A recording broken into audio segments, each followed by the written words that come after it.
The Sentinel is known to be reliable, fearless, disciplined, consistent, courageous, motivated, and skillful. So do what you feel passionate about. Take chances. All these qualities start from the mind. Your mind can be your worst enemy or your most powerful weapon. The world becomes your library to help you to become better at your craft. Is this the dagger?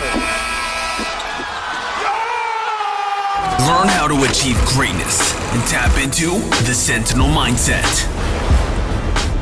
This episode is brought to you by The Arena. The Arena focuses on helping law enforcement and security professionals achieve their ultimate work experience, curriculum, and fitness goals. Visit thearenatoronto.com. Well, good morning, everybody. Welcome to this wonderful, amazing day. I'm so happy because we have a very special guest today, all the way from Ottawa, and I'm going to get to how I found out about this individual.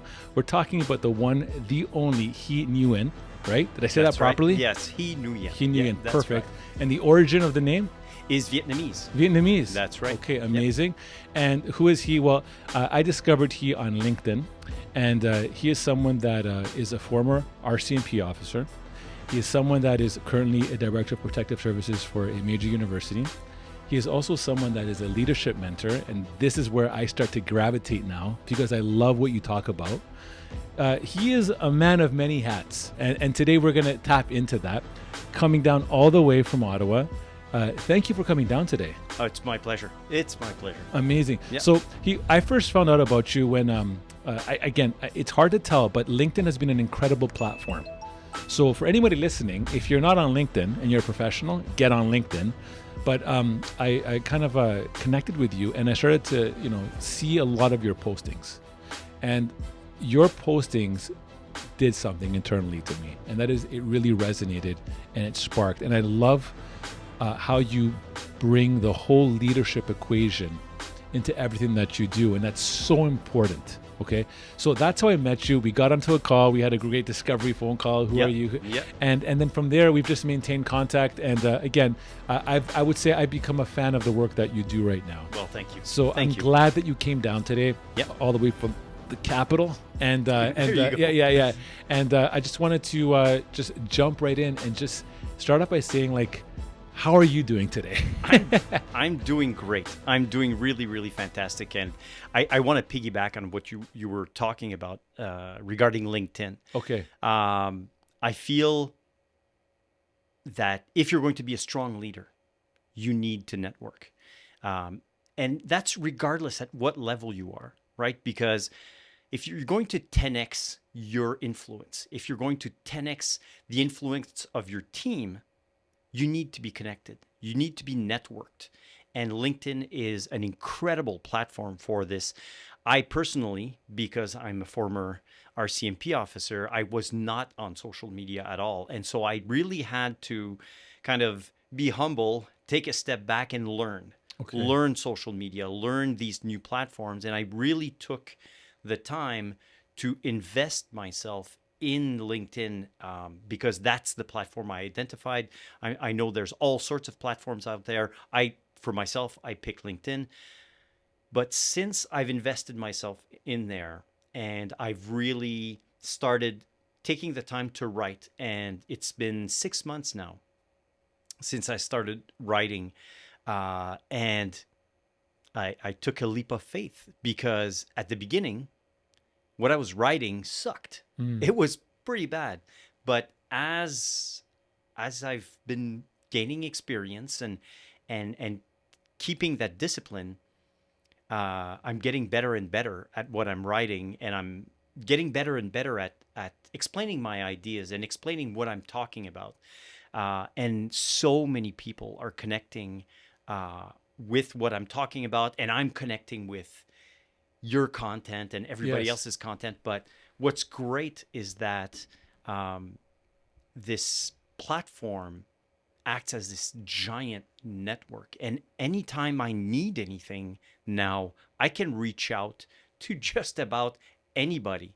And it's proven such a powerful tool because even with my own team, as we're encountering challenges or whatever, I can absolutely turn around, go to some of the people on the platform and just brainstorm some ideas, reach out, find some resources. Sometimes, it's about, we've got a problem with whatever, let's say a software, or we need a new light bar on a car or whatever.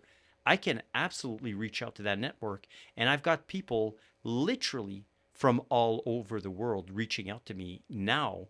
And I'm interacting with people in Asia, in Australia, lots of people in the US.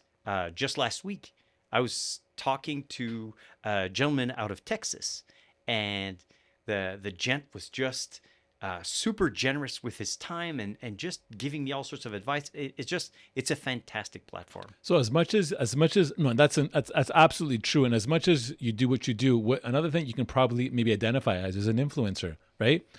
Because at the end of the day, you are helping influence people into a good right path. Now you chose leadership, okay? Right. Yep. What inspires you to focus on this topic? And we're going to get into the origin story. Yeah, sure. Okay. Yeah. But what inspires you to get into helping people and coach them into leadership? Why leadership?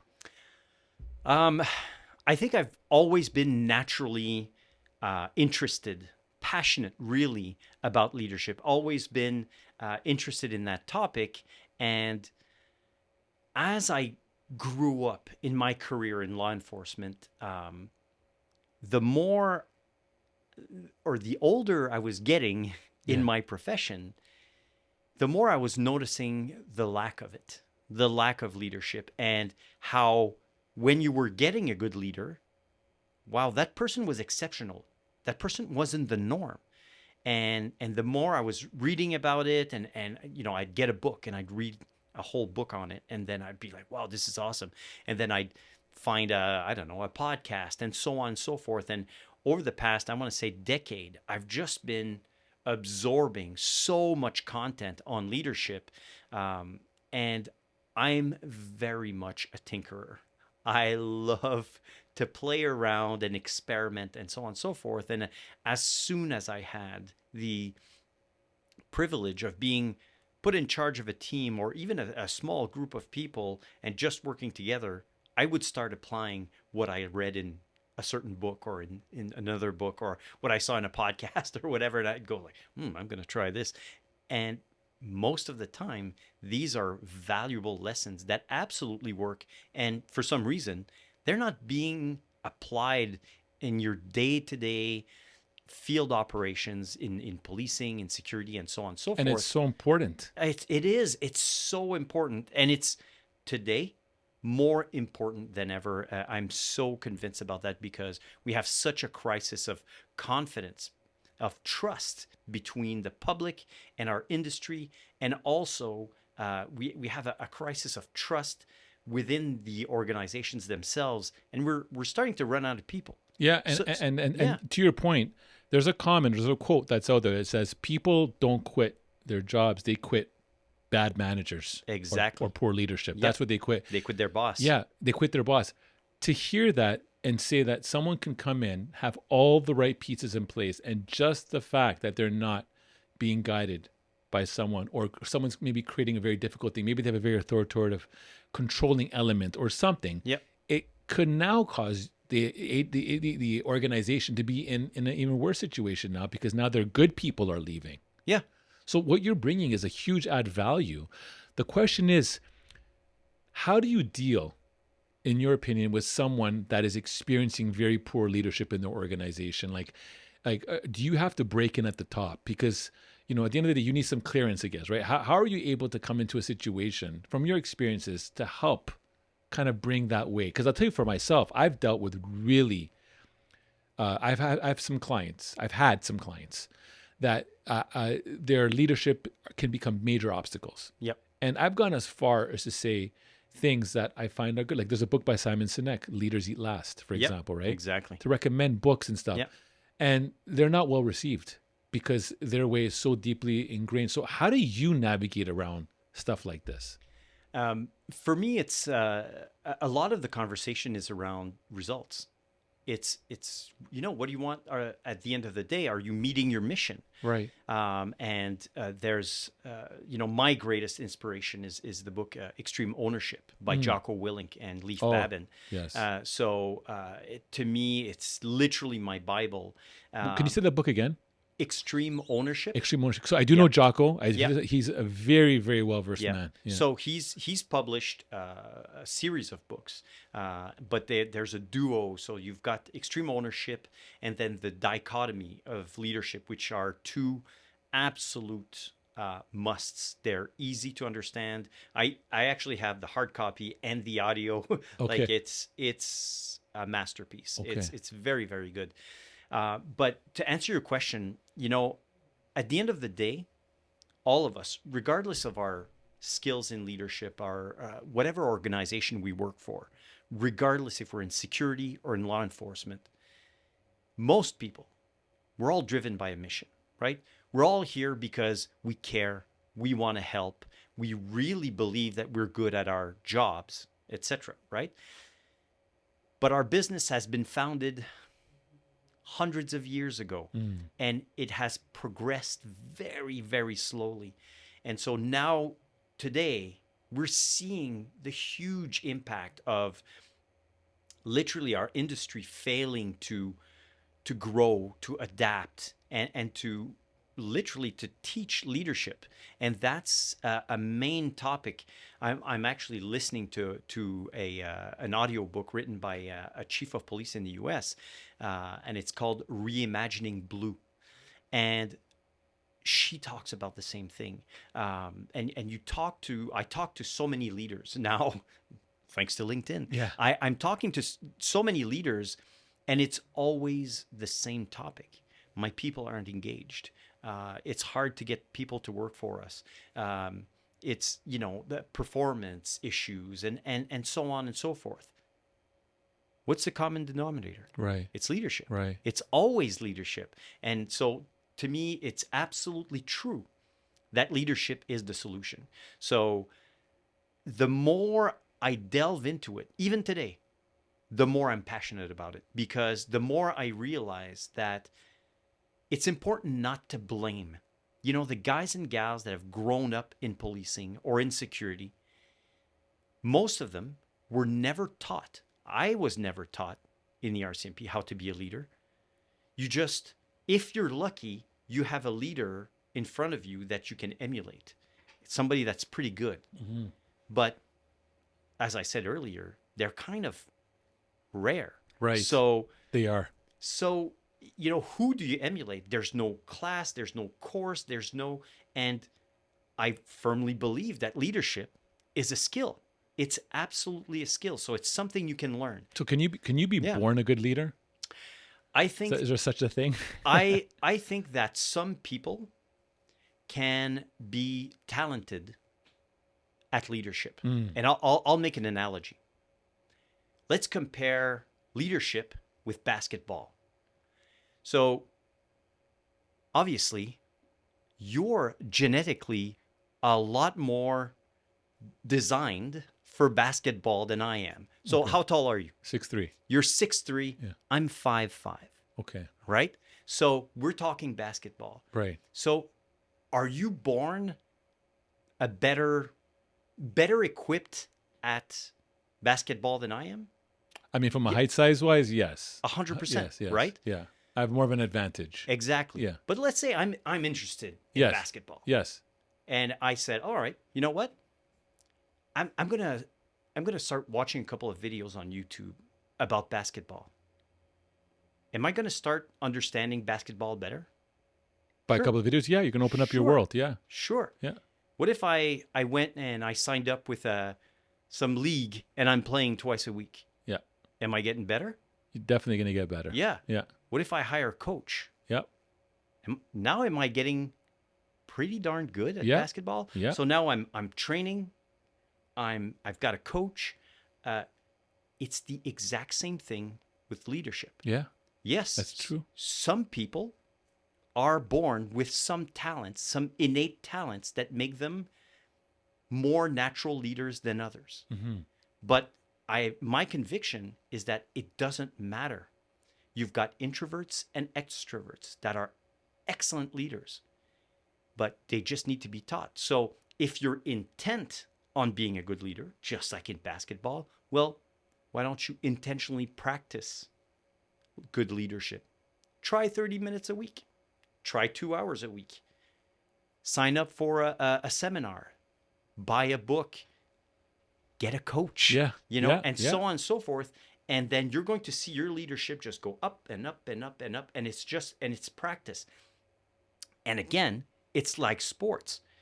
If you're in a leadership position, you've taken a couple of seminars, you went to a course or whatever, and now you're in a leadership position and you stop practicing, your leadership skills are going to go down. It's again. like anything. It's like anything, like it's muscle memory. So again, leadership is a skill. So yes, you can be born with some attributes. Doesn't matter. Because if that person with the attributes does nothing with them, they're not going to be a good leader. They're not going to be a good leader.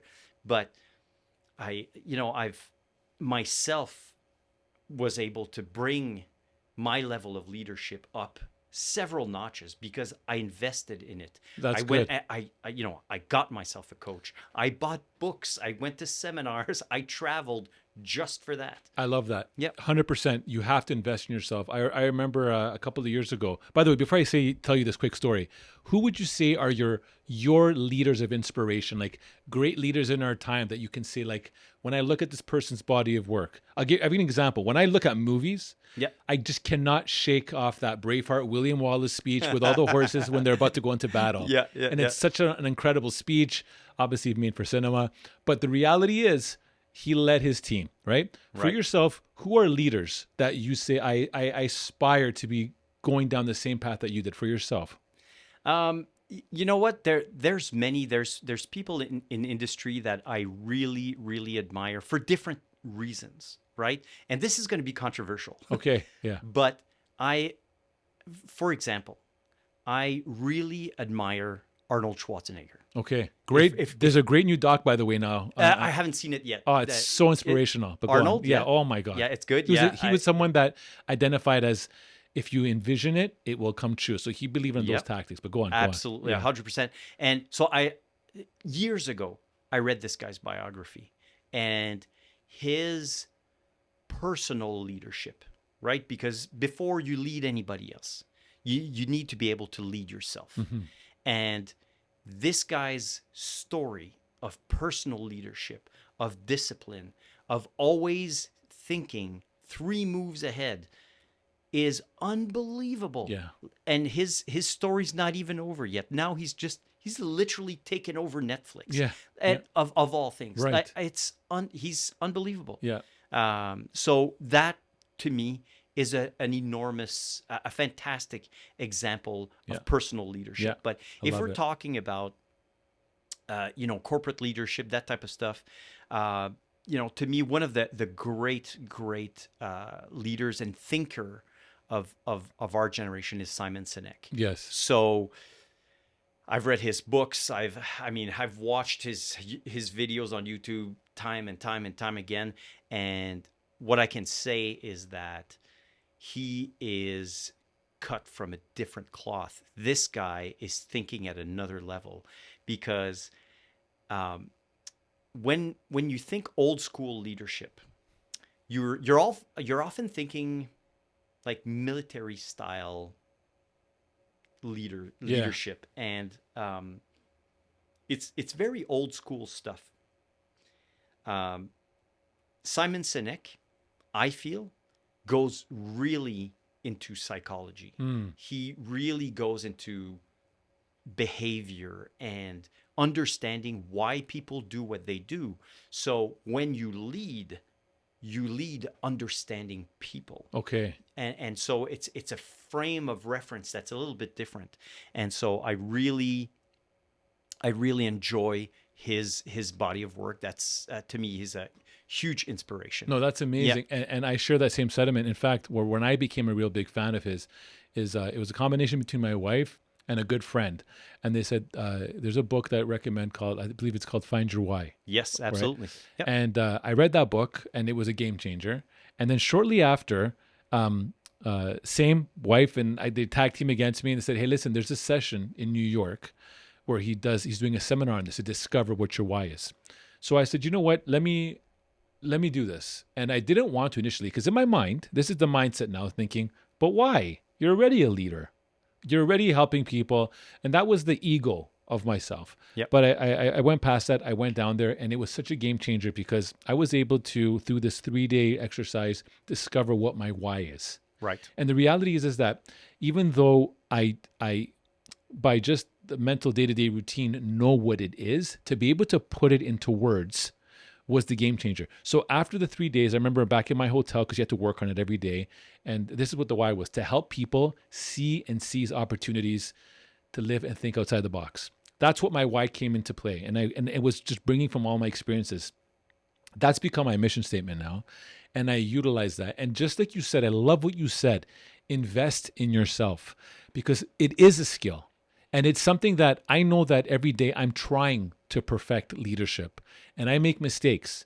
And, just today, someone in my organization, he brought up something about something that I did in my leadership. And I took at that as like, I need to perfect that. Yep. I need to make that better, because to me, it's important. Feedback is very important. And I try to push that in an organization, that we have a candor style environment where in the context of healthy criticism, tell me anything at all. Yep. And don't feel ways to share it. I think what you're saying is so strong, and that is invest in yourself to level up, because leadership, good leadership, through example and example, will bring such an incredible positive outcome if you do it the right way and really build the culture of an organization, build basically the productivity, everything about it. Yep. And you're a testament to that. Oh, thank you. Yeah. I absolutely love one of the things you said, right? You said, I made a mistake. Right. Right? And there's this huge myth when suddenly we're in a leadership position. Right. There's this myth that you You're need to know. perfect. Yeah, Yeah. You need to know everything. Yeah. And you're perfect and you can't make any mistakes. Right. And that's why I think a lot of people choose not to go in leadership because, I'm not that level yet. And it's absolutely false. It's completely a myth. Leaders, regardless if you're the Prime Minister of Canada or, you're running a small shop with 2 employees, we're all people. Right. We're all people. We make mistakes. We try things. And we have to get it out of people's minds that they need to know everything. What they need to know is they need to know enough to meet their mission. Okay. That's what they need to know. So, a good example is, imagine you're the captain on an aircraft carrier. There's 5,000 sailors on your boat. There's fighter jets and helicopters and a nuclear engine and all that jazz. As the captain of the boat, do you know how everything works? Every nuts and bolts? And of course not. It's ridiculous. Right. And there would never be any expectation for the captain of the boat to know everything. Of course, that person knows a ton of stuff, right? But he or she will know enough to meet the mission for the aircraft carrier, right? He knows enough to get it where it needs to get, to put those aircraft in the air and to fight and to win battles and so on and so forth. But there's no way he's going to know how the nuclear engine, the details of how that functions. There's no way. And so you have people for that. And that's one of the messages I'm teaching out there is, when you're leading a team, trust your team. They know what they're doing. If they don't, then show them how to do their jobs. But you don't need to get into the weeds. You need to know your job. You don't need to get into the weeds of all the other people. And it takes so much pressure off of you. And no, that's good, man. Yeah. So let me ask you this. So we recently had we have an organization that we provide security services. Yep. We had an individual that said that he wanted to have a meeting because he wanted to ask if he can get into leadership. Right. And I asked him, I said, so tell me, why do you want to get into leadership? And he says, because it's the next move up. I said, elaborate. Tell me why right? Because I'll be put in a position of authority. I'm like, okay, I need to hear more from you. I need to understand why you want to get into leadership. Yeah. And he could not tell me what I wanted to hear. Okay. Right. I wanted him to say something like, to inspire others, to uplift, to motivate, to be almost like that servant leadership, to help get the best out of them. Yeah. None of that came into place. Yeah. So when he didn't get what he was looking for, Yeah. then he turned internally and he shut off. Okay. Yep. And what I wanted to ask you is, how do you direct or almost lead someone into a way? If someone says, I want to become a leader. I want to be a leader for my organization. Yeah. What should I do? What would you say to that person? First of all, I think you went down the perfect path, right? Okay. Which is how do you define leadership? What does that mean to you, Right. right? And I think it's important that no one imposes their view on somebody else, right? So I've got my view on leadership. You've got your view on leadership, and we may agree on some things and disagree on other things. Right. That'll happen, right? Right. But somebody else's view on leadership is fine as well. Like it all depends on your brand, I guess, right? Yeah. So, but I think that at the basic level, I think leadership is very much about supporting your team in meeting its mission, right? It's not about being the boss. It's not about getting privilege. It's not about, being able to direct other people and you do less work because you're the boss. On the contrary, you're going to do a lot more so that your team performs better. And I always see this as, the expression greasing the wheels. Yes. That's your job. Okay. You're the leader. You're greasing the wheels so that, your team can get to where they need to go. Right. So, when I have this conversation often, right? So the first question I ask is always, what does this mean to you? Do you understand what this is? And so on and so forth.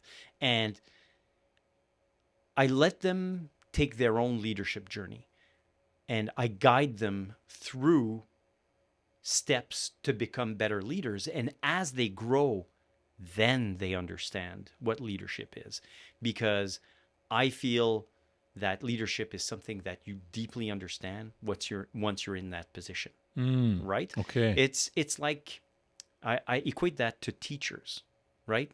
Some people are, I want to be an instructor. I want to show everything. I was like, all right, okay, go ahead, show it. And then they realize, I don't know half of the material I should know. And it's just, they realize how deeply they need to understand their team, the mission, how to do the work, and so on and so forth.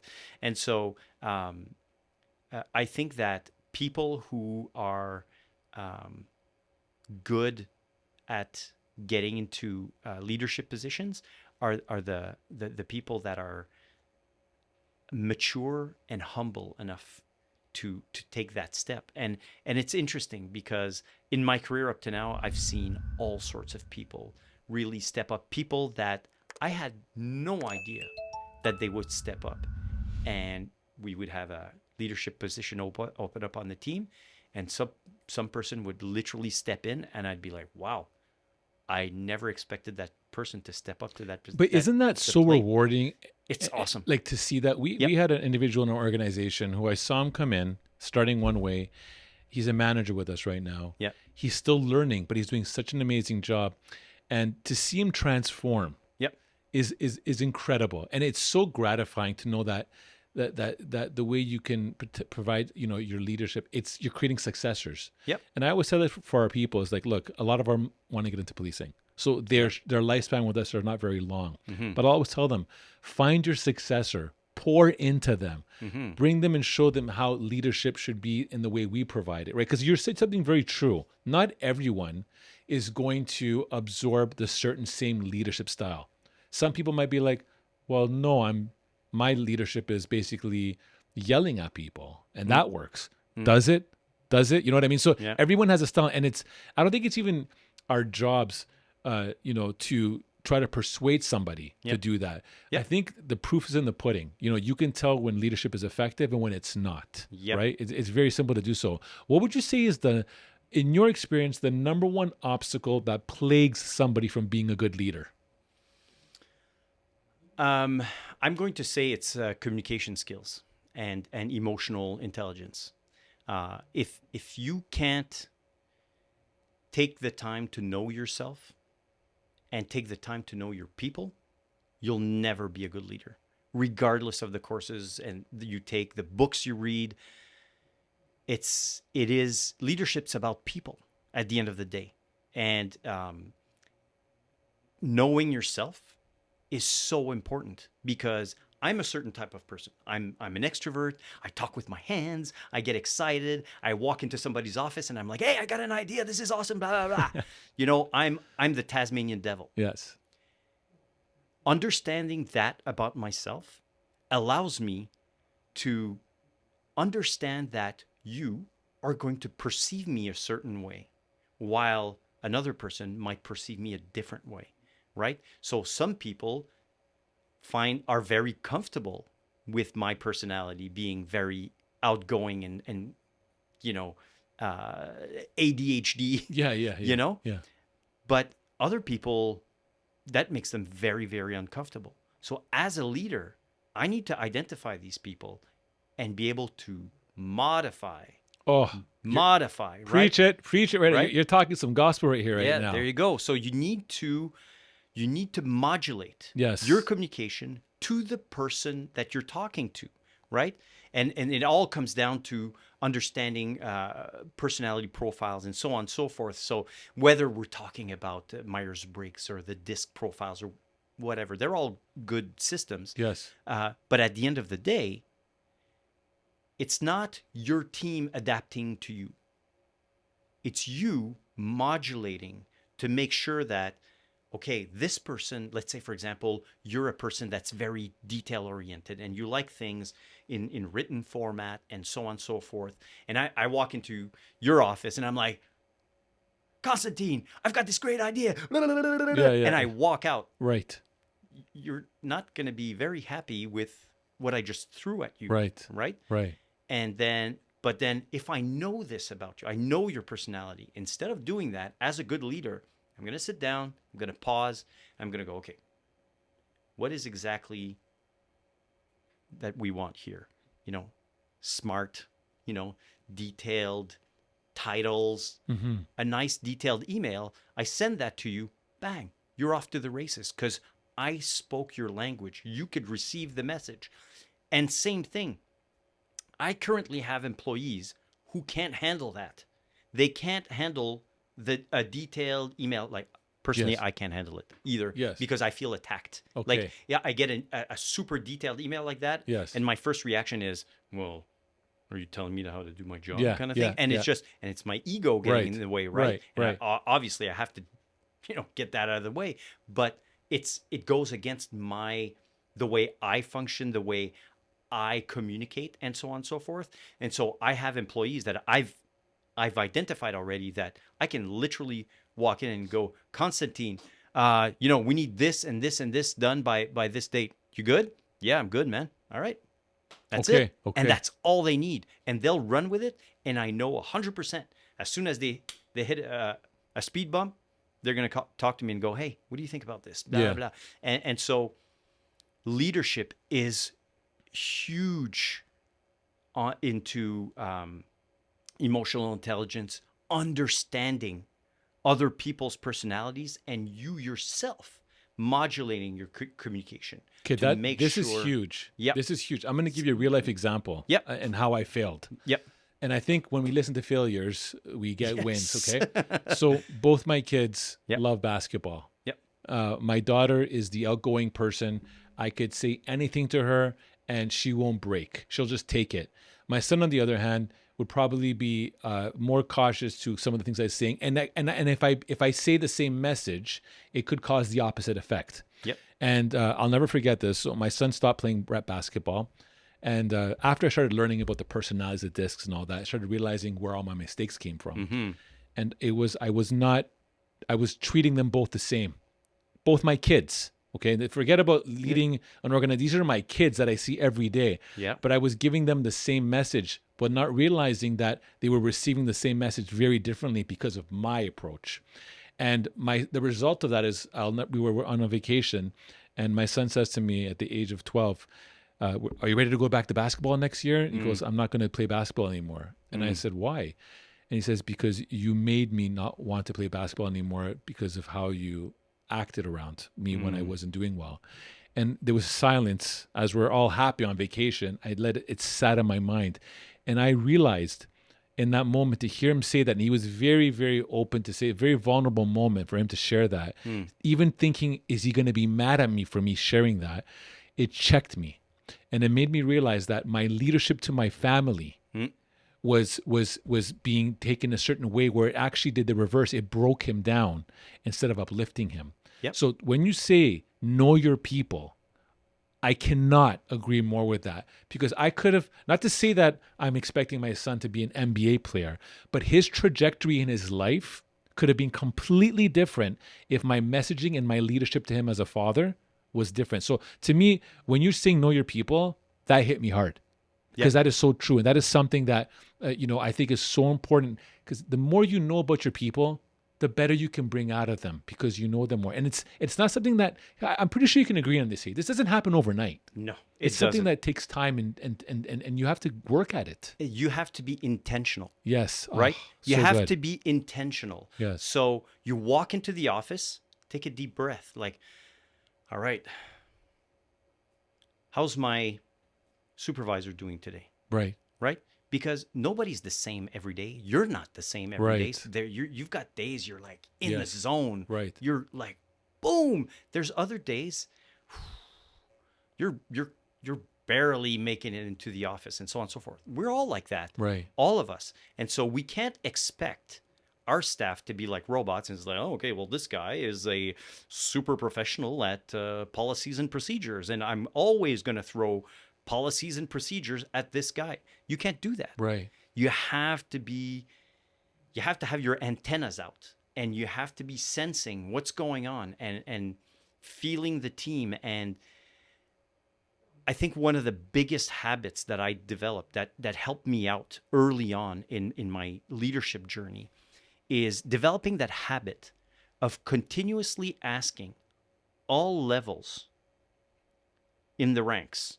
all levels, how's morale right now? And if I'm asking at a certain level, how's morale on Team Alpha? And that person can't answer, I just say, okay. And they know. Now they know, because Right. they know they should know Right. how morale is on Right. Team Alpha, Right. right? And so they're so and so on and so forth, right? But I'll go right down to a patrol officer and have coffee, go on a foot patrol with an officer, and just go like, so how's morale on the team? Yeah. And just continuously asking this question, it creates two things. First, they know that you, the leader, you're concerned. You want to know. You're there making sure that morale is good. Two, it sends a message all the way through the chain of command that says, this matters. I need to know, regardless of whether you're a team supervisor, an operations manager, whatever, sergeant, corporal, staff sergeant, all throughout the chain of command, everybody understands this is something I need to know. Because if our leader asks me, I need to know, right? And so it's a wheel. And so people now get concerned about, okay, I need to make sure morale is good, and so on and so forth. And then there's energy that it's like a wheel. Like Yes. It Yes. just keeps going. No, that's good. Yeah. You touched on a word, morale. I actually, I think that's very important for leadership to be in tune with. Yeah. I mean, it does speak to leadership as well, right? If morale is very low, why? Yep. Why is morale low? So to me, the two things that I really gravitate towards is the morale, the morale question. How was morale? And if it's not up there, why? What's Yep. causing it to do that? And I almost look at it like a cancer cell. Mm-hmm. If you don't do something about morale being low because this thing's causing it, it could actually fester and create and destroy basically culture. Because morale and culture, I think, are tied very much to each other. Yep. Oh, Right? 100%. And Yep. it takes a long time to build a strong culture. Like it really does. When I look in the security game, you know, I speak to a lot of people because I interview quite a bit of them. I love the interview because I get to meet people and hear their context of how their thinking is. And when people say things like, I'm nothing but just a number, I'm not looked at. When I hear that, it's things that I say, man, I don't want that person ever having that experience here. I'll tell them, I want to know who you are. What are your strengths and Yep. weaknesses? How can we find ways to make something with what we have, with what you bring to the table, make them feel your seat, your voice does matter, right? Yep. So these are things that I think it doesn't matter how big you are of an organization. Yep. If you're 5,000 person deep, if the organization at the top, if the executive level, the ownership at the top speaks the language we're talking about right now, that should flow down to every single level. You brought something so important to this conversation.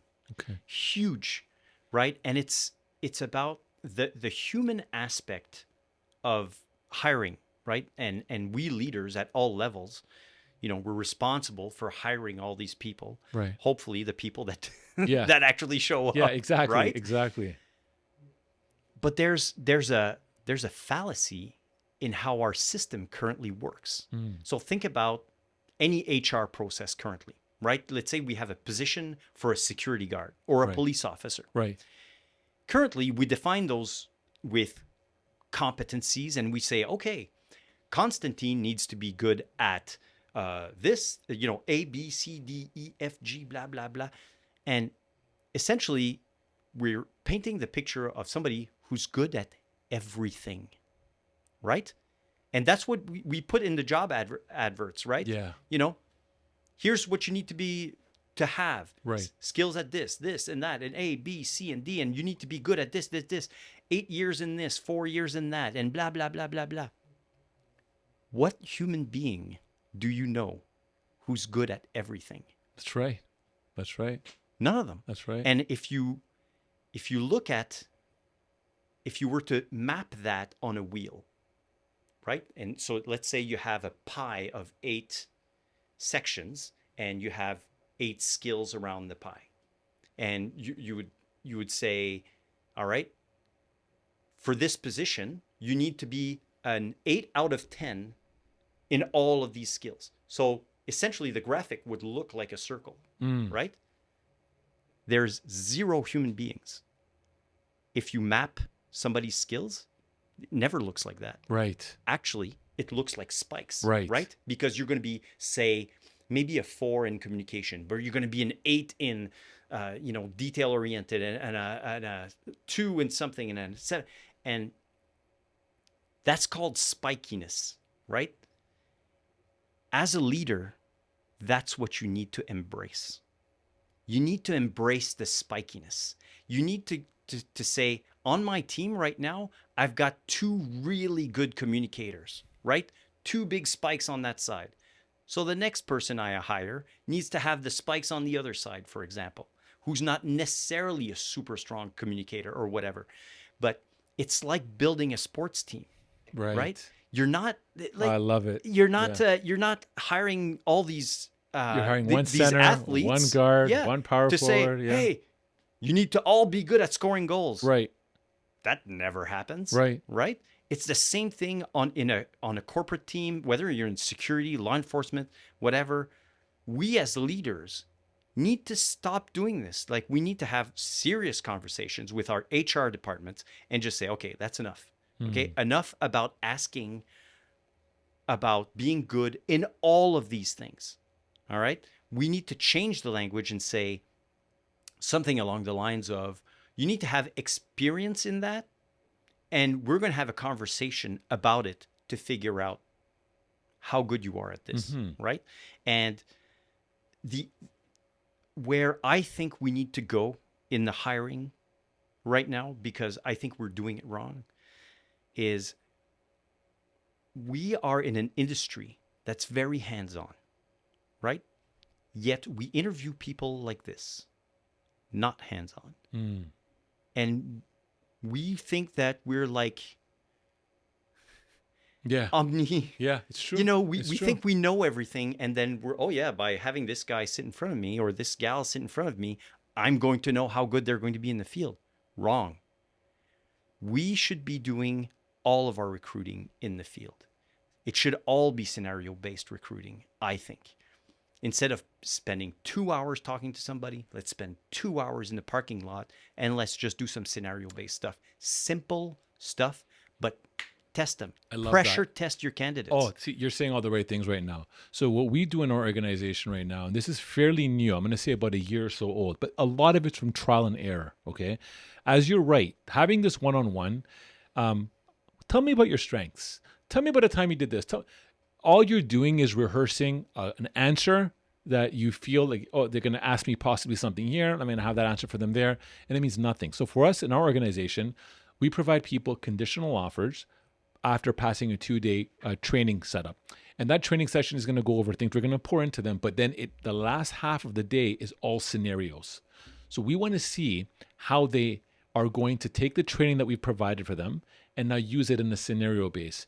And from there, we'll determine if they actually are successful moving forward with us. Now, we put this in place to eliminate all the smoke and mirrors and the fluff and all that stuff that you just referenced right now, which exists out there. Do you want someone to be legit? It'd be like somebody saying, and this has happened before, they'll be like, hey, do you want to buy 100,000 followers on YouTube, for example? And you'll give the appearance. I'm like, if those followers are not listening because of the right reasons to listen, they're all fake, then you want nothing to do with them because it's all fake. It's just smoke and mirrors. It doesn't mean nothing. There's no substance. So to your point, I love what you're saying. I think it's completely legit. I think that the change has to happen from the origin. Where does it kick off? Where does it start? Yep. And you'll get, I think, better candidacy. Also, I think since we're talking about the topics of hiring, there's so much layers right now. I've read, threads and forums where people are saying, look, I'm trying to apply to a job that pays like 50 grand a year, and I got to go through 45 layers and to try to fill all this. At the end of the day, they're not even connecting. Nope. So I agree with you. I think there is a fundamental problem right now. And I think to your point, when you say leadership now more than ever, yes, I agree with you. I think COVID killed a lot of the mindset for many people, but it also freed people's minds as well to be like, wait a second. 100%. Let me take this bondage off me and look at doing something different. So I think it's very timely what you're doing. Have you noticed there's been a surge over or a want or a need with organizations with what you're able to do? Yeah, what I'm seeing a lot of is lots of conversation about how do we fix this? How, like, I'm talking to a lot of leaders right now in law enforcement and in security and even in the business world too, and everybody's like, it's nobody wants to work anymore and blah blah blah, and I'm like, that's absolutely false, actually. That's I disagree with that. People no longer want to work like we worked. The burnout generation? Yes. Us that worked ourselves into the ground, got back up and worked ourselves into the ground again. Yes. Super unhealthy. Right. My kids don't want to do that. Right. And I support that.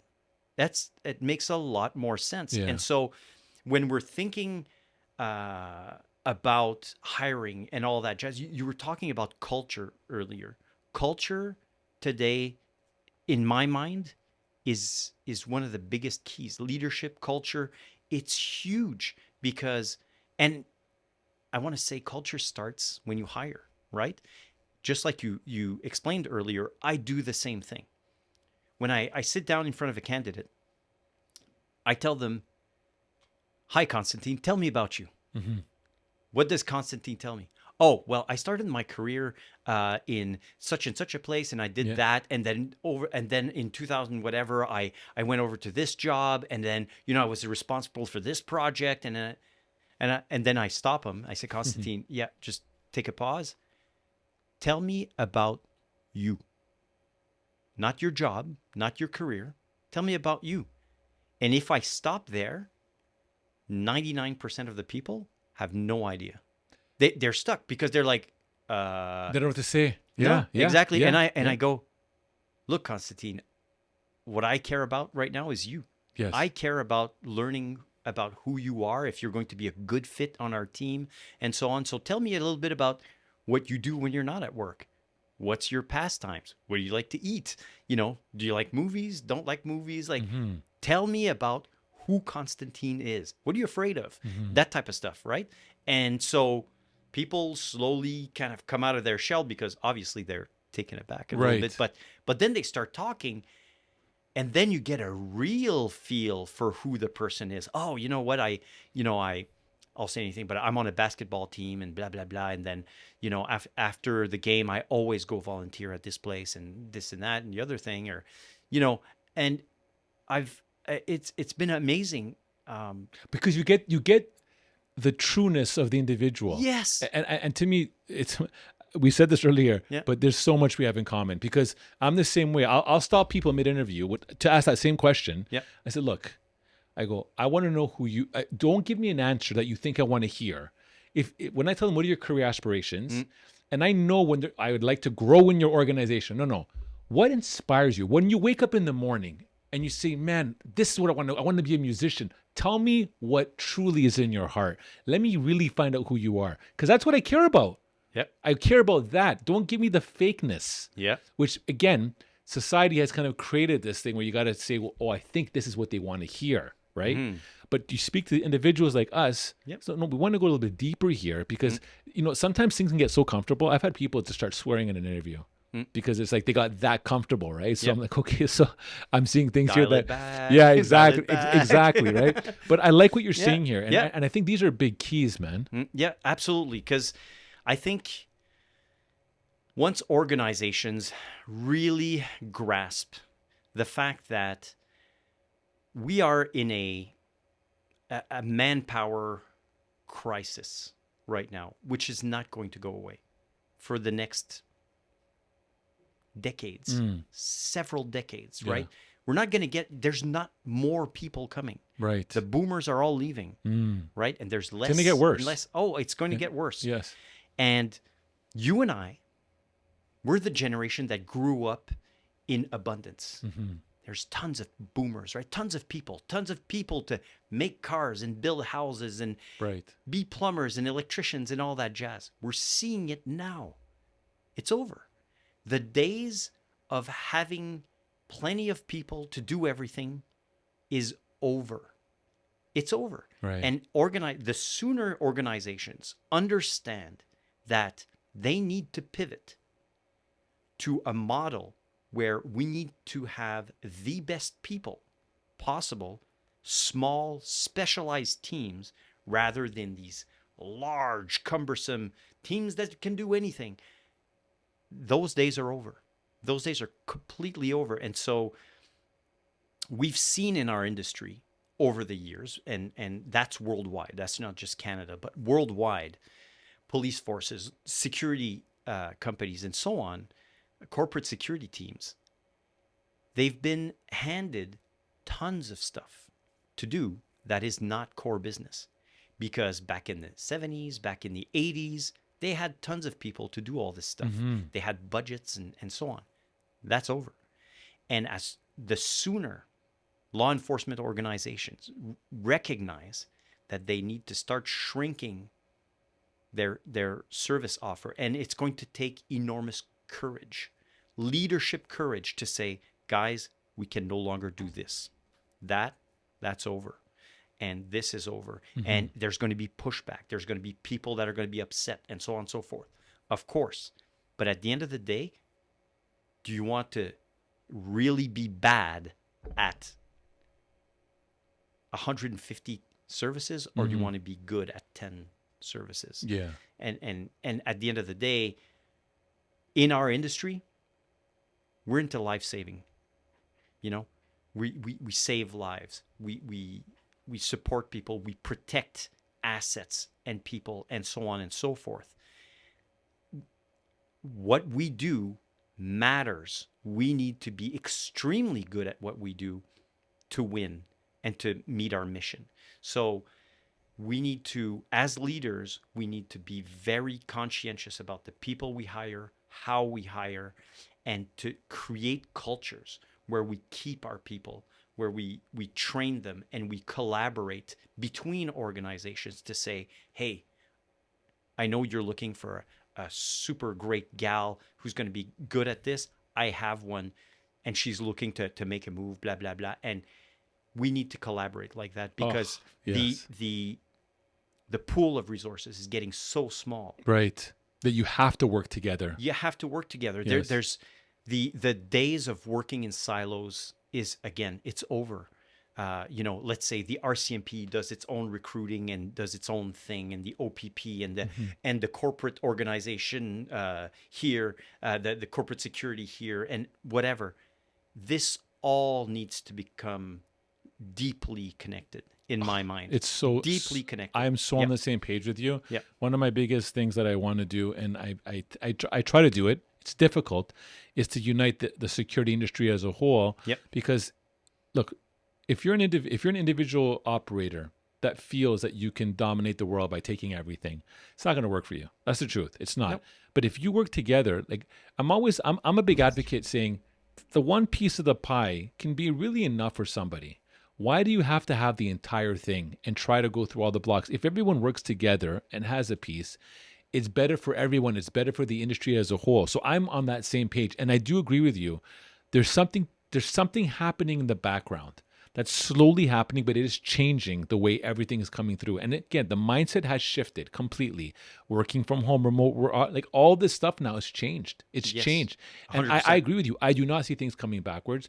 I think things are going to start moving more in that element of like, no, work-life balance. You're hearing it more and more. I'm hearing police services talking about more and more work-life balance. Like when you start hearing that coming out, you can understand there is a shift happening. Yeah. Yeah. So to me, I'm very much thankful that you're sharing a lot of the same sentiments. And I think for anyone listening, there's a lot of nuggets in this episode. Now, if somebody wants the full He experience, yes. How do they go about finding you?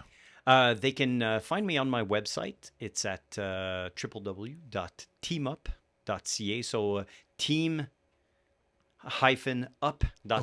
Okay. That's where they can find me. Okay, perfect. Yep. And I think, again, just for anyone listening, if you have an organization, if you're an individual, if someone like wants to get into leadership, I implore you to check out he's honestly a breath of fresh air. And I'm glad. I'll tell you why I'm glad. I don't get to speak to a lot of people that think or can relate on the same wavelength of where we're talking about in leadership. There's a few, obviously, but it's not a common thing to do that, which goes to show you that the style of thinking is rare. I'll never forget this. I was in Vegas for an executive protection where I'm talking about a very strong alpha mentality of protectors there. And someone came up there and he actually said it in the minute of his conversation. I didn't know why he brought him into it, but he said, we're here to kick ass and do this. We're not here to talk on any of the Simon Sinek. And he kept on, and I'm thinking, why did you bring that man's name in the context that you did? It's like, is he a threat? And the reason why is it because in his mind, he was soft. Right. The militant approach of leadership is where it should be. So I'm very, very grateful that you're thinking like this, because there's a lot of great leaders that are on this page. And as you said, this is a work in progress. This is something that you evolve and you get better and better and better at. But it is a skill. Yep. And you have to work on it. 100%. You know what I mean? All the time. So I'm very grateful. So one more time, throw out that website for those listening. Yes. www.teamup.ca. Amazing. Yep. I want to thank you, man, for coming all the way down from Ottawa. It's such a great topic. It was so much fun. Yeah, 100%. Yep. And we'll call this chapter 1 because, we can go into so much different variables. We need to do a chapter 2, 3, 4. No, I think we've got more. Exactly. I think we've got more. And I want to thank you, man, for doing what you do. And I say this in our organization all the time about identifying as a protector. And, people that want to walk into this industry, the law enforcement / security industry, I always say, do it because you want to protect and you want to help others. Don't look at it in any other way. I see that oozing out of you, man. And I want to thank you for doing what you do. Oh, well, you're welcome. It's something that is inspiring, and I'd love to see more of that, man. Thank you so much. Thanks for having me. That was awesome. Amazing. All the way from Ottawa, ladies and gentlemen. Thank you so much. Have a great day, buddy. This podcast is brought to you by Executive Protection Lifestyle Canada. Make sure to drop by next week and don't forget to subscribe.